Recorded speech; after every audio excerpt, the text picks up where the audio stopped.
Hi friends, welcome back to my mini vlog. ಇವತ್ತು ನಾವು ಮಲ್ಲೇಶ್ವರಂಗೆ ಹೋಗ್ತಾ ಇದ್ದೀವಿ. ದಸರಾ ಬಂತಲ್ಲ, ನಮ್ಮ ಅಜ್ಜಿ ಮನೇಲಿ ಗೊಂಬೆ ಕೂರಿಸ್ತಾರೆ. ಸೊ ಅದಕ್ಕೆ ಬೊಂಬೆ ನೋಡೋಣ ಅಂತ ಸಡನ್ನಾಗಿ ಡಿಸೈಡ್ ಮಾಡಿ ಹೊರಟ್ವಿ.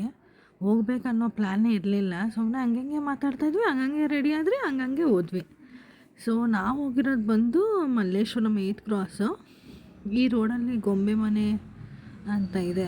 ಸೊ ಇಲ್ಲಿ ರೆಗ್ಯುಲರಾಗೇ ತೊಗೋತೀವಿ ನಾವು. ಒಂದು 10-12 ಇಯರ್ಸಿಂದ ಇವ್ರ ಹತ್ರನೇ ತೊಗೋತಾ ಇರೋದು. ಹೋಗಿದ್ವಿ. ಪ್ರತಿ ಸತಿ ಹೋದಾಗೂ ಹೊಸ ಹೊಸ ಗೊಂಬೆಗಳು ಬಂದಿರುತ್ತೆ. ಈ ಸತಿ ಇರೋ ಪ್ಯಾಟ್ರನು ನೆಕ್ಸ್ಟ್ ಸತಿಗಿರಲ್ಲ. ಇನ್ನು ನೆಕ್ಸ್ಟ್ ಸತಿ ಅಷ್ಟೊತ್ತಿಗೆ ಇನ್ನೂ ಚೆನ್ನಾಗಿ ಬಂದಿರುತ್ತೆ. ಯಾವ್ದು ನೋಡಿದ್ರೂ ತೊಗೊಳ್ಳೋಣ ಅನ್ನೋ ಥರ ಅನಿಸ್ತಾ ಇರುತ್ತೆ. ನೋಡಿ ನಿಮಗೂ ತೋರಿಸ್ತಾ ಇದ್ದೀನಿ.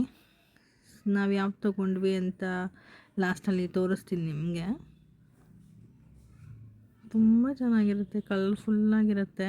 ಹಾಗೆ ನಮ್ಮ ಬಾಬಾನೂ ಕಾಣಿಸಿದ್ರು. ಎಲ್ಲೆಲ್ಲೋ ನೀವೇ ಕಾಣಿಸ್ತೀರಲ್ಲ ಅಂತ ಅವ್ರಿಗೊಂದು ನಮಸ್ಕಾರ ಮಾಡ್ಕೊಂಡು ಹಾಗೆ ಮುಂದಕ್ಕೆ ಹೋದ್ವಿ. ಈ ಸೆಟ್ಟು ನಮ್ಮ ಅಕ್ಕಂಗೆ ಇಷ್ಟ ಆಯಿತು, ಚೆನ್ನಾಗಿದೆ ಅಲ್ವಾ ಅಂತ. ಬಟ್ ಸ್ಪೇಸು ಆಗಲ್ಲ. ಅವ್ರ ಮನೇಲಿ ತುಂಬ ಗೊಂಬೆ ಇದೆ ಆಲ್ರೆಡಿ. ಬಟ್ ಅದು ವರ್ಷಕ್ಕೆ ಒಂದು ಸತಿ ಒಂದಾದರೂ ಹೆಚ್ಚಿಸ್ಕೊಂಡು ಹೋಗಬೇಕು ಅನ್ನೋ ಕಾರಣಕ್ಕೆ ವರ್ಷಕ್ಕೆ 1-2 ತೊಗೋತಾರೆ. ನಾವಿದು 2 ತೊಗೊಂಡ್ವಿ.